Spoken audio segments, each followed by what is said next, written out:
Bagaimana sebenarnya konsep Islam? Karena ketika kita membawa hadis-hadis atau ayat Al-Quran, wajib taat kepada pemimpin, selalu akan diajukan pertanyaan, pemimpin yang bagaimana kita taati? Pemimpin yang kita taati itu pemimpin yang mereka berhukum dengan hukum Allah. Pemimpin yang kita taati itu pemimpin yang mereka adalah orang yang taat kepada Allah. Adapun pemimpin yang tidak berhukum Allah, yang tidak taat kepada Allah, yang berbuat maksiat dan dosa dan menampakkan kemaksiatannya, maka tidak ada ketaatan kita kepada pemimpin tersebut. Jadi kalau lihat dalil itu jangan tekstual, lihat ya sebabnya ini dan itu.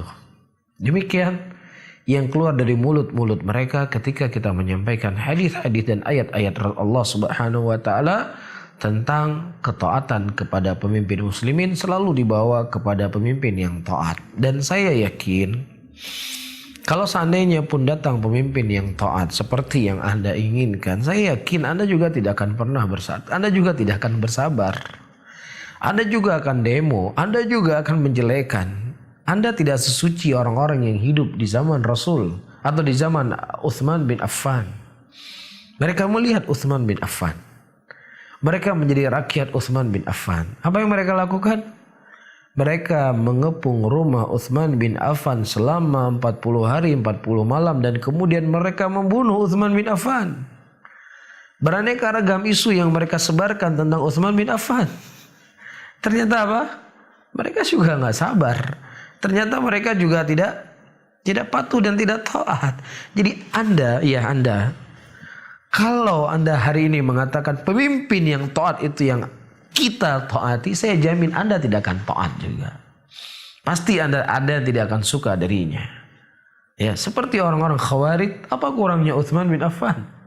Sahabat Rasulullah yang Rasul mengatakan rafiqi fil jannah.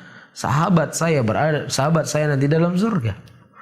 Orang sudah dijamin masuk surga, toh mereka juga tidak sabar dan tidak taat kepada pemimpin yang taat ini kepada Allah. Begitu juga Ali bin Abi Thalib. Kita semua tahu bagaimana kemuliaan Ali bin Abi Thalib. Iya, menantu Rasul sallallahu alaihi wasallam. Datang Abu Bakar As-Siddiq. Ya, sebagaimana disebut dalam hadis, khataba Abu Bakar wa Umar Aisyah radhiyallahu taala anha faqala innaha saghirah. Thumma khataba Ali fazawwajaha bi Ali radhiyallahu ta'ala anhu wa arda. Abu Bakar dan Umar datang pada waktu itu tentunya tidak bersamaan ke tempat Nabi sallallahu alaihi wasallam untuk melamar Fatimah. Kemudian Rasulullah mengatakan putri saya itu masih kecil. Kemudian datang Ali melamar Fatimah, kemudian Rasulullah menikahkan Ali dengan Fatimah.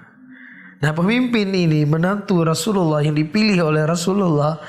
Ternyata juga orang-orang pada waktu itu mengatakan Ali ini tidak berhukum dengan hukum Allah. Ali ini membuat hukum sendiri.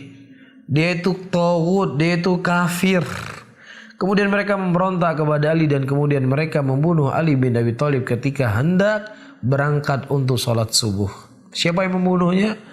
Abdurrahman bin Muljam. Dia ini pernah dipercayakan oleh Umar bin Khattab untuk mengajarkan Al-Quran kepada penduduk Kufah pada waktu itu.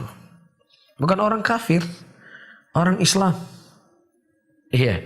Dan Anda tidaklah semulia Abdurrahman bin Muljam yang membunuh Ali ini. Dia itu qari. Di zaman Umar saya dipakai untuk mengajarkan manusia Al-Quran.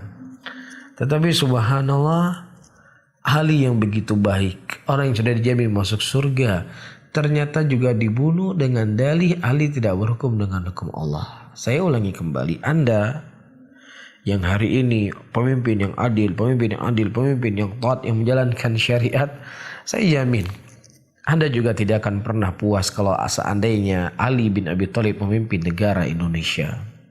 Dan saya yakin juga Anda tidak akan puas kalau seandainya Utsman bin Affan memimpin negara Indonesia ini.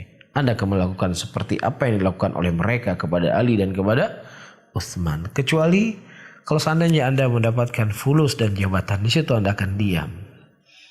Ya, ketika Anda mendapatkan apa yang diinginkan dari dunia Anda, Di situ Anda akan mengatakan ini pemimpin baru hebat. Cuman masalahnya dunia yang Anda cari selama ini tidak Anda dapatkan. Itulah yang selalu terkeluar dari mulut Anda.